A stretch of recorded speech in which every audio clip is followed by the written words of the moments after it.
Roger and out. In. So, figured I'd throw my hat in the ring, so to speak. There's my hat, but there's no actual ring. But, yep, so I got this tune I was gonna do, but waiting for no real reason, but, it turns out I think it does jive well with the whole thing coming up on Tuesday, that being the election, of which I've already voted for the MAGA king, Donald Trump. I'm proud to wear this hat and put it in perpetuity, I suppose, huh? So we got a good tune here that I think is appropriate and fun. And it really turns out, see, this is like my first favorite band. And some of these, you know, I know all their albums really well, up through Undercover of the Night, really. Can't say I know Voodoo Lounge inside and out, but there's some great tunes on there. But there's something happened there. But anyway, I really know the rest of their catalog deeply, from the first album up through that 1983 Undercover of the Night. And, there's certain songs that just kind of seep through after all the time, and that emerges the funnest to play and listen to, and this is one of those.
Yeah, the first verse was a little bumpy,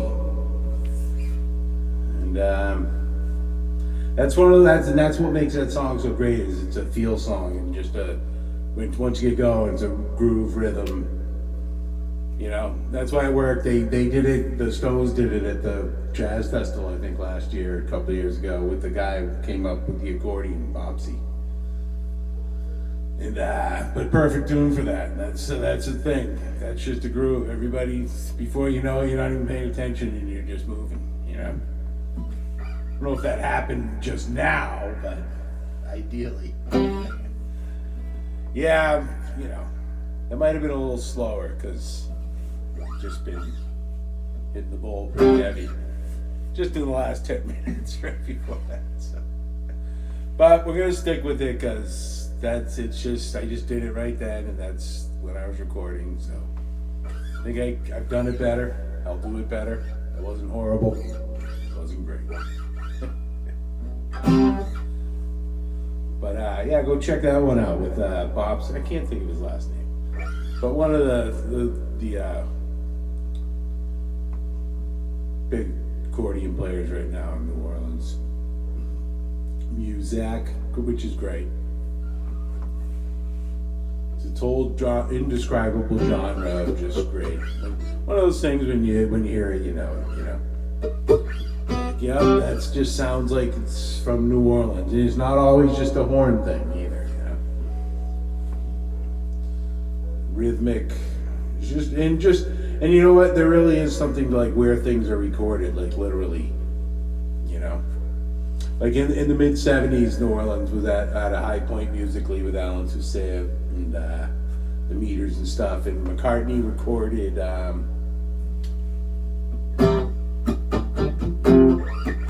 one of his albums. I think the one after Band on the Run, New Road Speedway or something like that. Not Red Rose Speedway, I don't think. The one Wings at the Speed of Sound, perhaps. But anyway, and Robert Palmer did the Sneaking Sally Through the Alley. That was with, I believe, the Meters were the backing band on that. So you know, so that's important. That's important. It's important and worthwhile seeking out. There's these cool compilations. I got this awesome. It's like 3 discs worth of all Ace Records, which is Specialty and Ace were the big record companies in New Orleans. The 50s and 60s, Fats Domino, and all that cool stuff. Dave Bartholomew, who was the band leader for Fats Domino, and put out his own records. And Dave Bartholomew, who was a horn player, and he was from a war veteran, wrote a lot of the songs, was the band leader, but he did the original My Ding-A-Ling, so he wrote that, and that was Chuck Berry's only #1 hit, My Ding-A-Ling. All those great tunes, Oh Carol, Little Queenie, Johnny Be Good, you know, and it was My Ding-A-Ling, which he didn't even write, because his only #1 hit. It was in like 1972, too.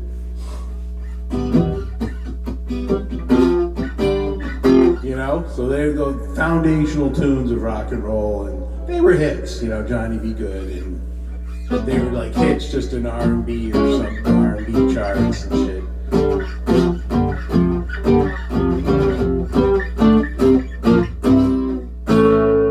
Now they're standards, you know? So we're winding things up. It's gonna be, it shouldn't be interesting. I mean, look, folks, you know, I don't have very many good thoughts and feelings and things to say about the Democrats, liberals, lefties, whatever you want to call yourself. I can't believe you really think it's a good idea to let this woman run things, go up against foreign leaders, and just the decisions she made here. You know, I know that the women's rights thing, first of all, Trump ain't against any women's rights. The Roe versus Wade thing is right where it should be with each state, you know? Look, if you're that much for like, I want to be able to do this, you might have to move, you know? But even the Democrats themselves 20 years ago were like, it should be rare and, you know, not like something to be like, woohoo, we can kill our babies anytime we want. That's not the goal, you know? make that your only thing, I mean, that's pretty personal, and I don't disagree necessarily. That's a personal decision, but that's how I feel with what it is, and you got to live with that part of the decision, in my opinion. But I'm okay leaving that up to everybody, you know. But anyway, to make that the sole thing, and to think that's the only thing, I mean, that's how spoiled we are as a nation. Do you really think where people are like worried about, you know, the refugee camps and shit in Africa and the Middle East, and people are like, I want to be able to do this whenever I want, so it doesn't impede my career or my fun? It's just crazy. But let's not get bogged down on that one here. So, but that's it. But you know, let it be, let it bleed. You know. So, it's a shame. It's a shame. It's to be a one-issue voter, and you just, you know, this brings me back to like kind of, you know, like with baseball. I'm not a fan of the professional baseball anyway. It's just, this is too much BS, and it's not all political. It's the statistical. Like they brought in this, they analyze everything to death, and it's not fun. It's not fun listening to them talk about it. And guys who used to be interesting commentators have to now incorporate this lame ass shit. Here's his coverage. You know what? You watch enough baseball, and just major, you know, baseball tonight shit. Over the course of the season, the guys who keep showing up in the, you know, like, this will date me, but when I stopped watching, you know, Mike Trout just night after night was hitting a home run or making a great catch. The statistics are nice to put it on paper, I guess, and prove it, but it also kills the joy. But you know, it's clear, you know? You know, and so that's just the overanalyzation of things is just the baseball. I started with the baseball to lead into where I was going, but it's generally the overanalyzation of all this stuff. Oh, it was just about our country and the world. Without, fuck your numbers, because here's one thing, folks, just so you know, the inflation numbers do not include gas and food, so they don't matter to you and me if you go to a job every day and pay for shit. Inflation numbers are moot, you know? I mean, there's a big thing with the economy, but they don't really matter, so they're BS. And when it goes up fucking 10% over where from 2% to 10%, then is coming down to 8%, it's still up a lot. So just don't even, that shit don't matter. You just feel it, you know it, you see it. It can't be hidden, and you're able to sense it. Just enough stuff keeps coming that you're like, yeah, that never even used to be something we thought about, you know? Like, only a few apartment complexes in Colorado have been taken over by a Venezuelan gang. Just a few. So, I'm sure in your individual, whoever watches this in your community, you know where that would probably be, and it probably not come into your neighborhood, right? So, just a couple. I'm gonna have a beer. So anyway, I mean, there can't be any doubt that that's how it should be, man. The guy, and look, I'm as blown away as you about how relatable and I consider him to be honest. He's a generalizer, but I believe he really wants the killing to stop with these wars. And he wants to see people, he doesn't need none of this. Let me ask you, at that point, like 3 or 4 months ago, when it was like 97 counts against him, fucking Maine, New York, fucking, he does his little name calling thing, but he never lost his cool, or it never looked like he was giving up or just defeated. Any of you, if I got one little lawsuit, I would be crushed. And you know, this is like the government of the United States is coming after you with all they fucking got. And all they got, everybody still goes back to, he said something about having a twat or something. Fucking grow up. Every one of these losers. Joe, you people are just such hypocrites, man, and it gets so tiring. You know, Donald Trump wants everybody. He wants what's best for Russia. He wants what's best, and that's the whole thing. He ain't gonna give up anything for the United States. But he's like, look here, Kim Jong-un, whatever.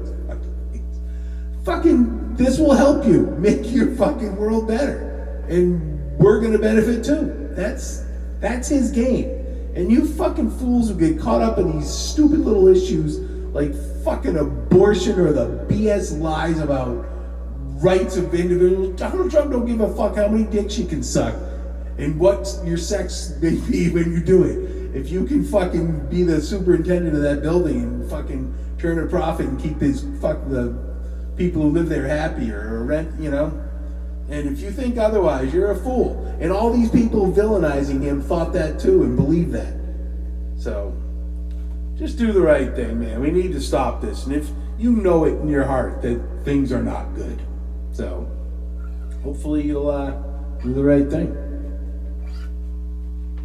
Over and out. Where am I going? I was going to turn off the amp. I feel like the guy, the one who's supposed to be running our country right now.